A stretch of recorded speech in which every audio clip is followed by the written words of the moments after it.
Hello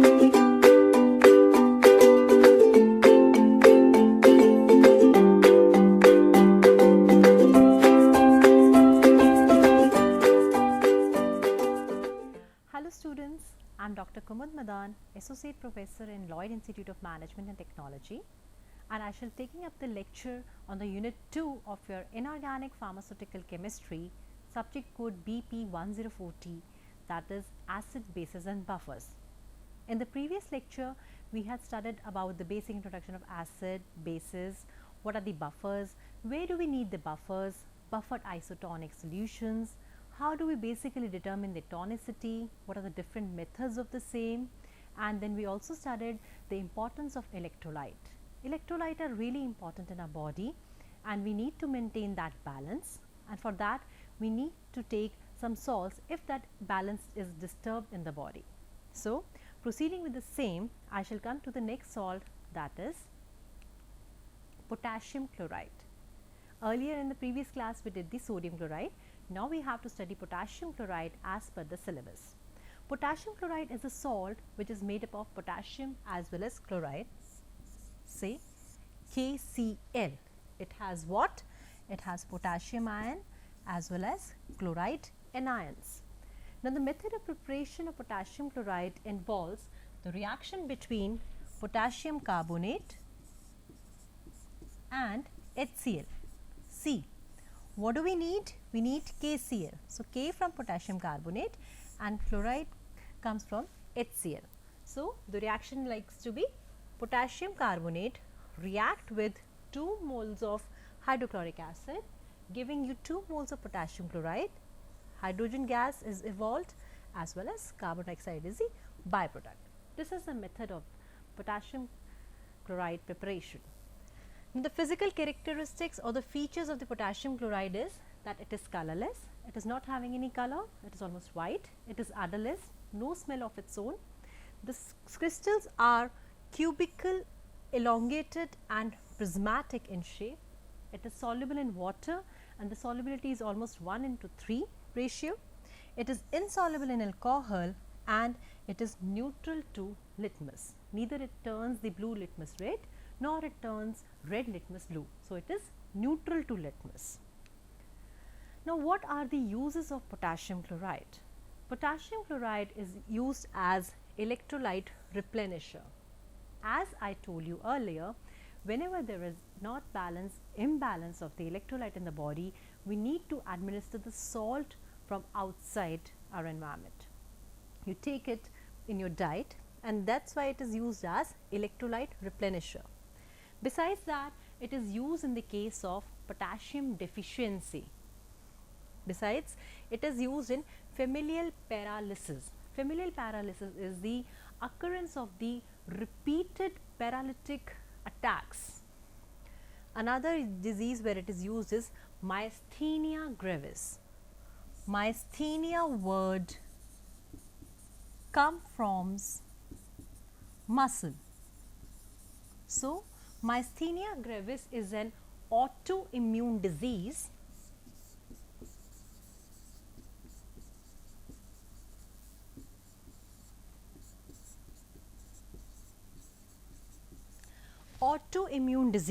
We all know that our body has its own natural immunity, that is capacity or ability to fight the external stimuli or external environment or the infection. But when sometimes our body itself become the immune to its own components, that is called autoimmune disease. There is no actual reason which has been traced so far that how does this happen. But however, myasthenia gravis is a disease which is related to the weakness of muscle and it arises as an autoimmune disease. This is a condition where we need to administer the potassium chloride salt. Potassium chloride is also used as antidote in digital intoxication. Whenever there is poisoning related to digitalis, we administer potassium chloride to counteract its effect. So, it is used as antidote in digitalis intoxication. In addition to these uses, potassium chloride is also used in hyperkalemia, which causes the muscle weakness, paralysis, hypotension, heart block and cardiac arrest. Another compound we need to study is calcium gluconate. As the name suggests, calcium gluconate. So, it is the salt of calcium salt of gluconic acid. We will study its preparation in the preceding slides. Calcium gluconate is white crystalline powder. It is odorless, it is tasteless, it is sparingly soluble in water and insoluble in alcohol. This is the formula. We know that glucose contains 6 carbon, right? So, 1, 2, 3, 4, 5, 6 and this is the acidic part. This is the structure for calcium gluconate. Now, let us see how it is prepared. This is glucose. You can see C1, 2, 3, 4, 5, 6. You can do this bonding. When this glucose is converted into gluconic acid, oxidation of this takes place. So, this forms what? Gluconic acid. Now, when this gluconic acid, since it is an acid, it is reacted with calcium carbonate, it gives what? Calcium salt. Calcium is divalent and so is the gluconate ion. So, this is the calcium gluconate. You can have a look on the reaction. Now, the uses of calcium gluconate. We know that it is containing calcium salt, so obviously it is having calcium. So, whenever there is deficiency of calcium, calcium gluconate comes into play. So, it is a salt which is used in the treatment of the calcium deficiency. It is source of calcium used in the treatment of hypocalcemia tetani. Hypocalcemia tetani is again the condition of the fatigue or the involuntary neural control lost, which is due to deficiency of the calcium. It may be used to treat the bone loss as in the case of osteoporosis. It may be used to treat weak bones as in the case of rickets and osteomalacia. It is also used in the decreased activity of parathyroid gland, which is also called as hypoparathyroidism. Now, how do we perform the calcium gluconate assay? I told you earlier, assay is what? When we analyze the presence and the amount of the salt present in it, in any compound. Say if we have a compound X and we need to determine how much calcium gluconate does it contain, or in fact we have the calcium gluconate with us and we need to check how much percentage purity is there. So, we need to carry out its assay, any reaction which shows the presence of that salt. So, that is your assay. So, calcium gluconate assay is a type of an assay which is done by the reaction, and it is basically titration of complexometric type. The titrant which we use generally in the complexometric titrant is EDTA, that is ethylene diamine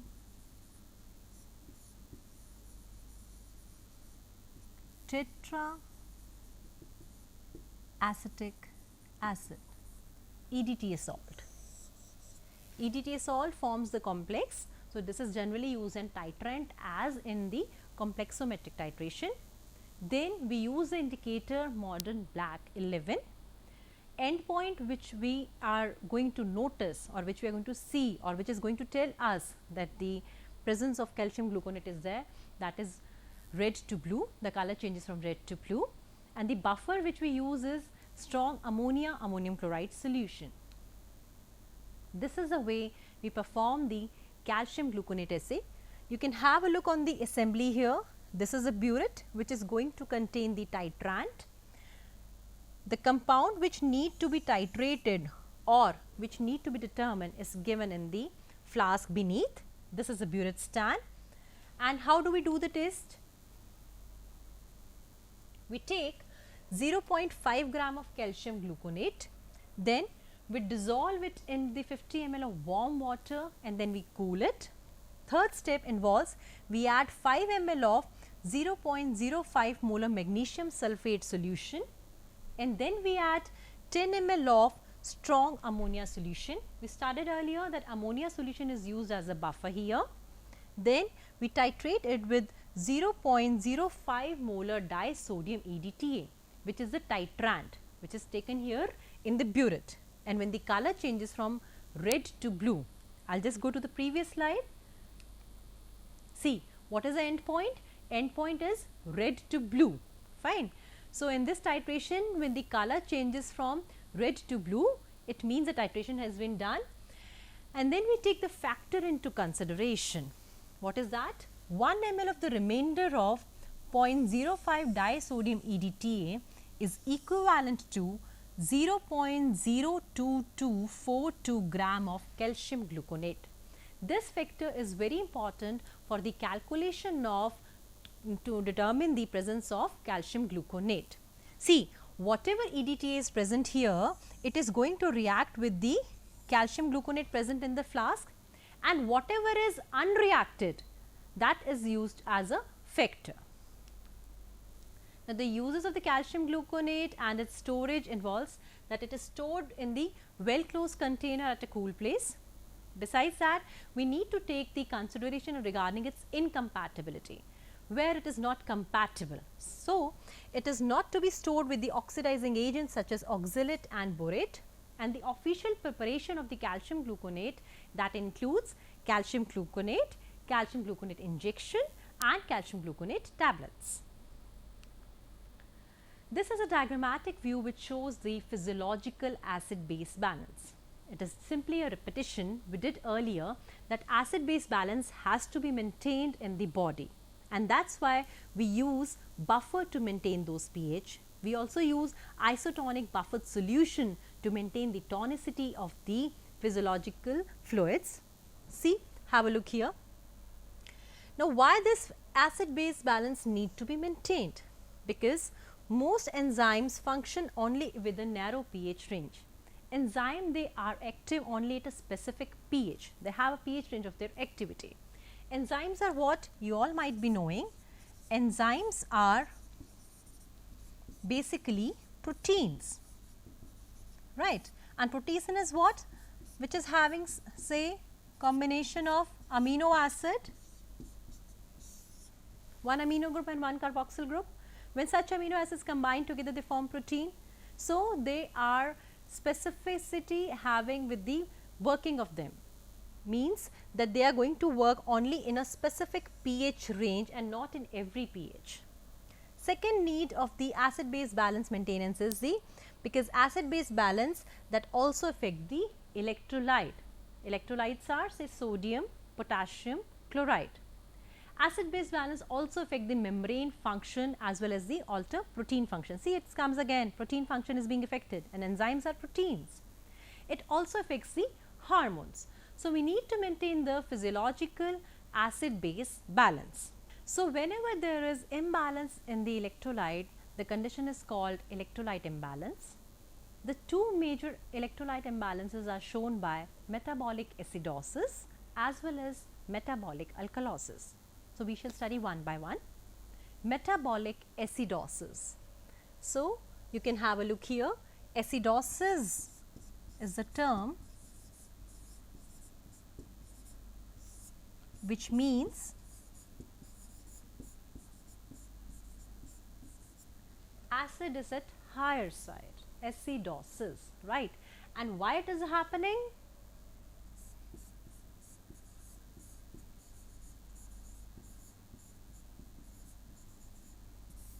Because of the metabolism or the metabolic processes which are occurring in our body, which leads to the higher acidic condition.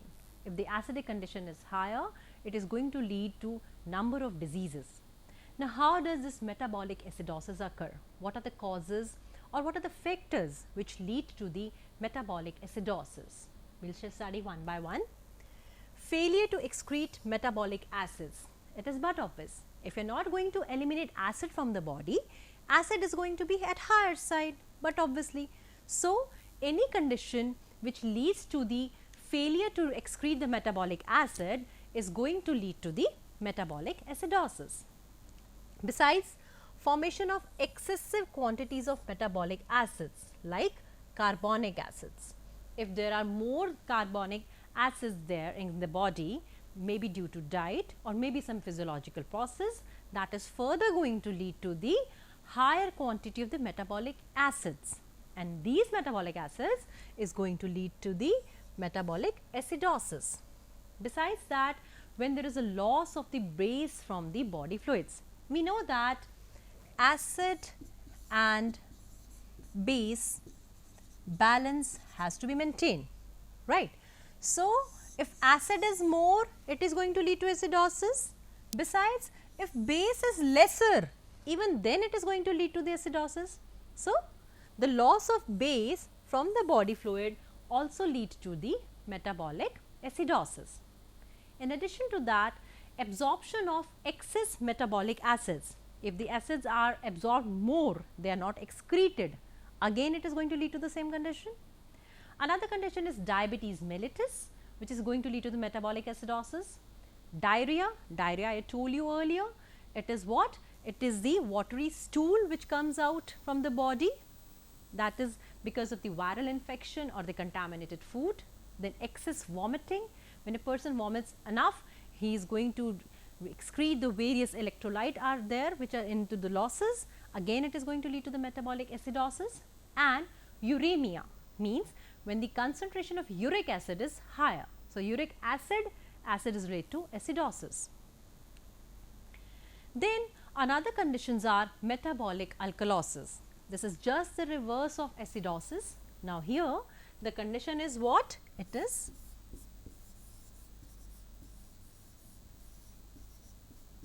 alkalosis, means alkaline or base, they are at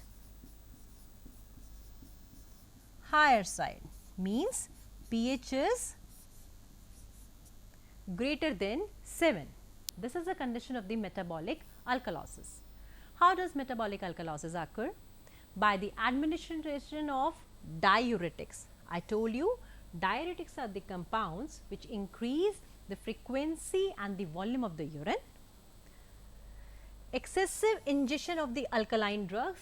Drugs are the salts. Now, these salts, if they are alkaline in nature and we are administering those drugs from a long time, that is going to lead to the metabolic alkalosis.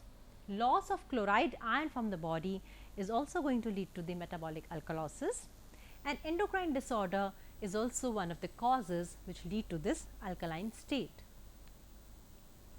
So, whenever there is an imbalance or metabolic acidosis or alkalosis occurring in the body, we need to administer the electrolyte. These electrolyte comes under electrolyte combination therapy. Electrolyte combination therapy is basically the replacement therapy which is required when there is excess loss of water or electrolytes, which is caused by fever, severe vomiting and diarrhea. So, in order to overcome such situation, basically two types of solutions are used. One is the solution for rapid replacement and other is solution for subsequent replacement. As the name suggests, rapid initial replacement means if there is electrolyte imbalance in the body due to the loss of the electrolytes, we need to administer this salt immediately, initial replacement. And further, we can decrease the quantity of those electrolytes which are used for the subsequent replacement. The very first line drug combination which is used here, or the electrolyte combination is used here, that is oral rehydration therapy. You might have heard the term called ORS. जब भी बच्चों को diarrhoea होता है तो what do? We administer them ORS, oral rehydration salt. Oral means which is taken by mouth, rehydration means which is going to replenish those electrolyte loss in the body, and it is a salt. You might have heard this term often. So, oral rehydration therapy involves the administration of this ORS, right? ORT, oral rehydration therapy, is the giving of fluid by mouth to prevent or to correct the dehydration that has resulted due to diarrhea.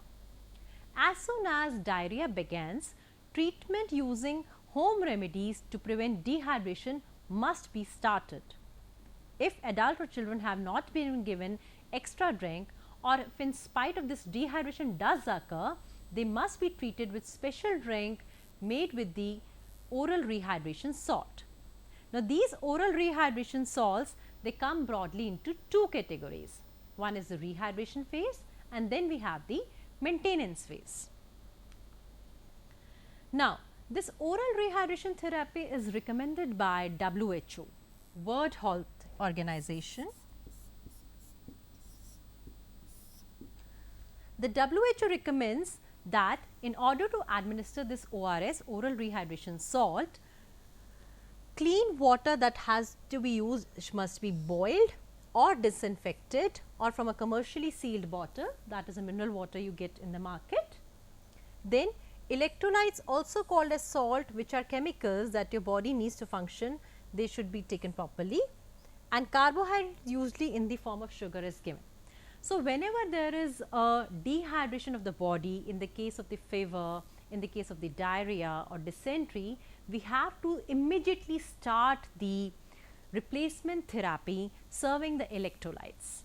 If we are not having any market sample of ORS, we must give chini namak ka ghol, which you might have heard, oral rehydration salt. You must take a water, add sugar and salt to it, and start administration to the patient so that no severity complex occurs. Now, you must have seen this pouch readily available in the market. This is the oral rehydration salt, and it contains the specified content of the different electrolytes as stated by WHO. WHO has recommended that these ions are to be taken in this much concentration.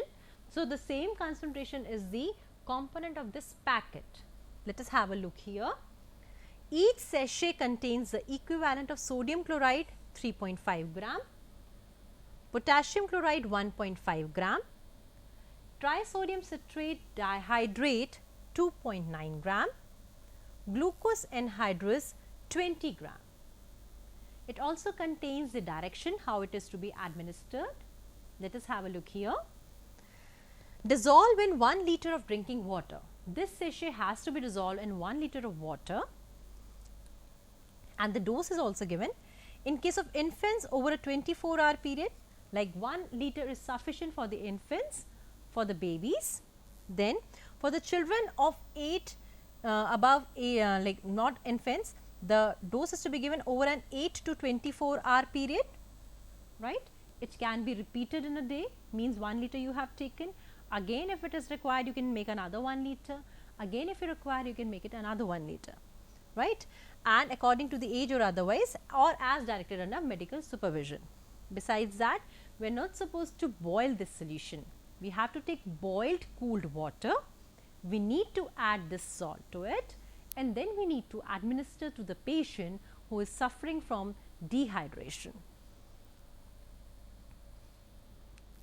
I will have a look here on the different salts which are required. Now, this is in the terms of the reduced osmolarity of the ORS, oral rehydration salt, in gram per liter. Sodium chloride is required into 2.6 gram per liter. Glucose anhydrate is required in the concentration of 13.5 gram per liter. Potassium chloride in 1.5 gram per liter. Trisodium citrate dihydrate 2.9 gram per liter, and total weight must not be greater than 20.5 gram of liter. So, I will just have a quick recap what we did in the lecture today. First of all, we started with the potassium chloride.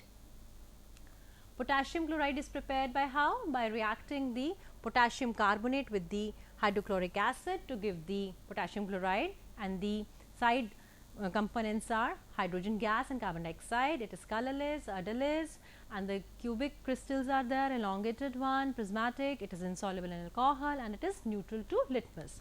Then potassium chloride is used as electrolyte replenisher. It is used for the potassium deficiency. It is used in familial paralysis as well as myasthenia gravis. It is also used as antidote in the digitalis intoxication.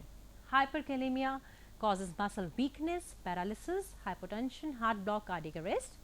Then another salt is calcium gluconate, which is the calcium salt of gluconic acid, and it is white crystalline powder which is having no taste, no odor, and sparingly soluble in water. It is made by reaction of glucose with the, first it has to be oxidized into gluconic acid, and this gluconic acid is then made into calcium salt with the help of calcium carbonate. Now, the uses of calcium gluconate includes the calcium deficiency. It is also the source of calcium in the hypocalcemia tetani. It may be used to treat the bone loss in the case of osteoporosis. It is used to treat weak bones and decrease activity of parathyroid gland.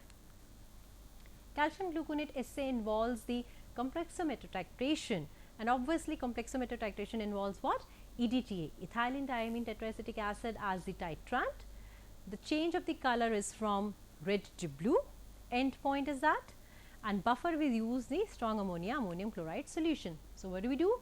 We take calcium gluconate, dissolve in water, cool that, then we add magnesium sulfate, then we add buffer to it, and then we titrate it in this manner as shown in the assembly here.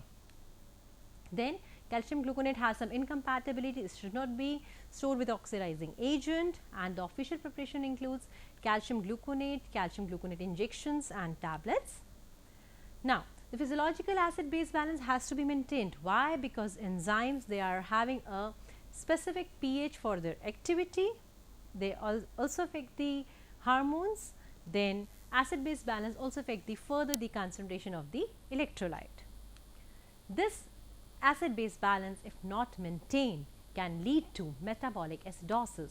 Metabolic acidosis occurs when the acid is higher, right, or when acid is excreted lesser, or when the base is lost from the body fluids, or when the absorption of the metabolic acids is more, when diabetes mellitus is there, diarrhea, vomiting, uremia, all these are the conditions which leads to the metabolic acidosis. Then conditions which are responsible for metabolic alkalosis include administration of diuretic, excessive ingestion of the alkaline drugs, loss of chloride ion, and the endocrine disorders.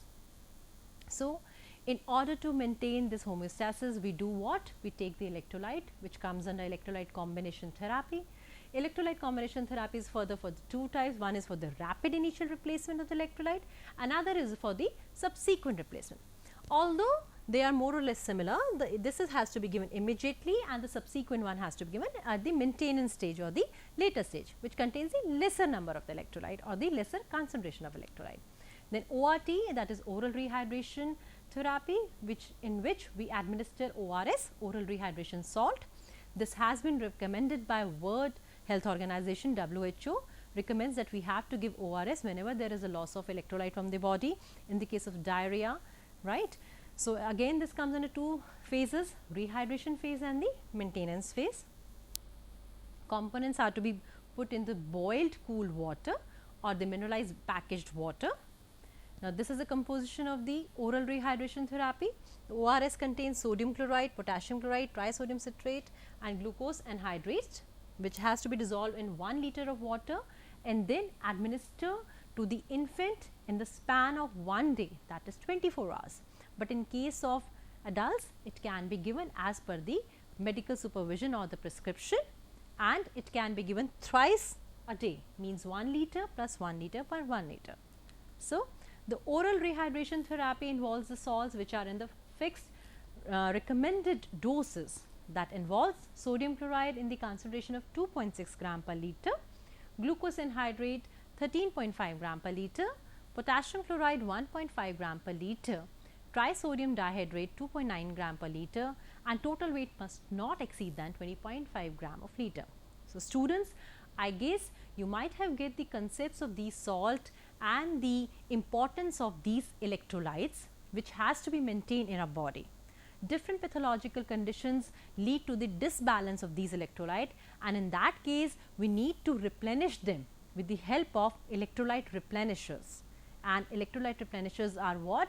Say for example, oral rehydration salt, which is given in the oral rehydration therapy. that is given by the two modes. One is for the immediate replacement and other is for the maintenance therapy. So, that is all for the lecture today. I hope you get the concepts, and then I shall see you in the next class with including the concept of the dentifrices. Thank you.